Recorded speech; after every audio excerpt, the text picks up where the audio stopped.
देखा, बदलाव का समय है। आप देख ही रहे सारे कार्यकर्ताओं में पूरे बदलाव की ये लहर सिर्फ यही है हमारी देवी में अल्मोड़ा में नहीं है, पूरे देश में।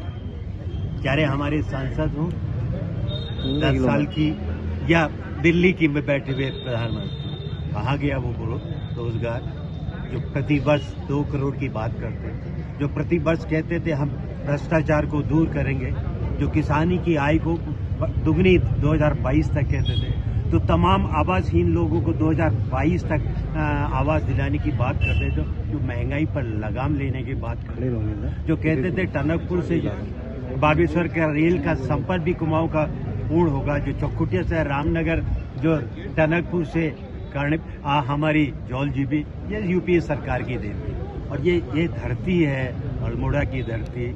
मेरे सामने हमारे चेयरमैन साहब भी खड़े हैं, इतिहास के गवाह हैं। इसी धरती से इंदिरा जी ने इस देश में पहली बार पर्वती योजना आयोग में प्रगति सेल की स्थापना की थी, और वही एक बार पूरे देश में हिमालयी राज्यों के लिए विशेष राज्य के दर्जे की शुरुआत यहाँ से हुई थी। मोदी सरकार ने हमको कुछ दिया नहीं, हमारा विशेष राज्य का दर्जा हमसे छीन लिया। हमसे ग्रीन बोनस की जो मनमोहन सिंह सरकार ने स्वीकृति दी, वो बीके चतुर्वेदी कमेटी की रिपोर्ट को लागू नहीं किया। और सबसे बड़ी वो जो विरासत थी सैन्य परंपरा, कुमाऊं रेजिमेंट, गढ़वाल रेजिमेंट, जो हमारी परंपरा थी, उसको इन्होंने अग्निपथ के द्वारा भारत की सेना को कमजोर किया और उत्तराखंड सहित हिमालयी राज्यों के रोजगार पर, नौजवानों के रोजगार पर चोट मारी। आज ये सवाल यहाँ के सांसद से भी और दिल्ली की सरकार से भी पूछ। जीत के लिए कितने आश्वस्त हैं?